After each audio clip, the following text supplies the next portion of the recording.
Hi, I'm here at the wonderful Winkin' Blinkin' Bed and Breakfast from the Art in Action Home Away from Home.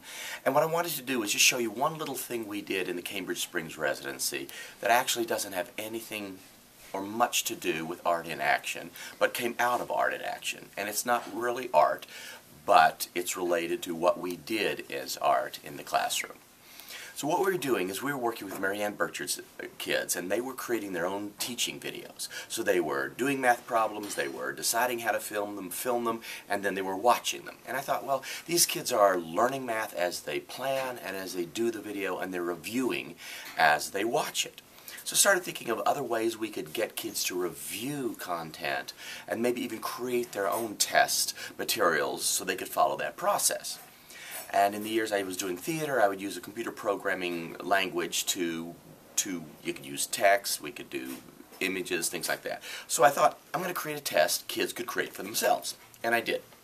So right here, I created a little test. It's not art because it's just text. There's no artistry to it.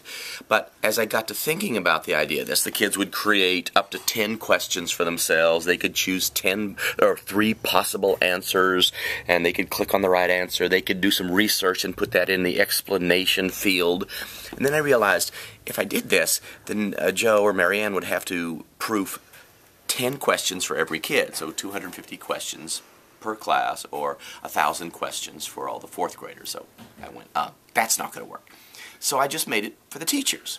So here's what we have. We have a test prep thing.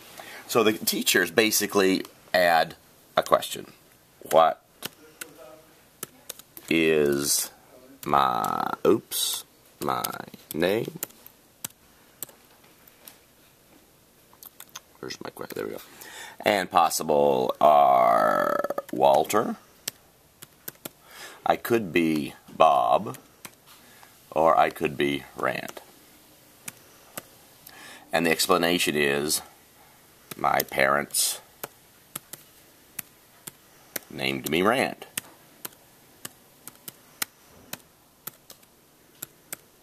No caps in my world. All right. So then they add this question, bingo. And that's under here we've got the 10th question. No, actually that's inserted for number 6, but basically they create up to 10. Then what the teacher does is click this. And we're going to call this geography. Oops. Sorry. I can't type from this direction. Let's close it.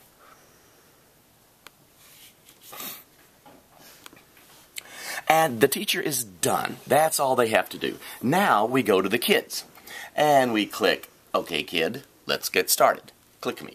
The kid does. What's my last name? And my name is, today is going to be, last name is Jefferson. And my first name is Thomas. Cool. So there, we've got Jefferson Thomas geography test. So Jefferson sits down there and says, what's the capital of Quebec? It's Quebec because Jefferson is very smart. Thomas, we like Thomas. And the answer is it. Do we want to see an explanation? No, we don't care about that. Next question. And he goes through. What's north of the United States? Oh my gosh, I'm right. Because I'm Thomas Jefferson and I'm very smart. I go to the next question. And I say, what's spoken in Quebec? Now, having not traveled to Quebec, I think it's English. Oh my gosh, Thomas Jefferson missed a question. So notice that in Thomason's field over here, it has the number 3. That means Thomas missed number 3. They don't actually see this field, but I thought you'd be fascinated by it. So we could do another one. Thomas basically goes through the entire quiz. And as we can add fun little sounds and ways the computer could talk to people. Today is Thursday. Thomas knows what day it is. Thomas is actually a very good student. Now actually, okay. So we go through. Now also, actually for the young kids, we could go, oh, I want them to read my questions. I'm a lazy man. So I put in some voices after speaking with Becky Leandro, we could choose this voice and it would say, hi, I am Vicky. I will read your questions. So he could read the questions, or he could choose. Hi, I am Agnes. I will read your questions. Hi, So Becky Landro thought it'd be fun, for her first graders, they'd want to be able to actually have their questions read to them. In any case, we're almost done. I'll zip through these. And then we get to I'm finished with this review. So then they click that, and then they get to go review everything they've missed, just for the fun of it. So the capital of Quebec is Quebec. It's correct. What's north of the U.S.? Canada. Correct. Check the map. Good job. Now what's happened here is actually, at the moment they've clicked that, all of that has been sent to a program on Joe Sinicki's desktop that says every person who's taken this test, which questions they've missed, and how many the whole class has missed. So we see that basically Thomas was good. Thomas only missed 2 questions. He's right up there with Dolly Madison. Dolly Madison only missed 2. Indira Gandhi was good. She only missed 4. Benjamin Franklin and Thomas Edison were Thomas Edison was obviously distracted. He missed 5. But they can go through and they can see which questions the kids missed and then the number the total class missed. So they go, oh my gosh, we know that number 6, whatever the question that was, we need to work on that. So what's interesting really about this is that it's not really art in action, but it came from art in action.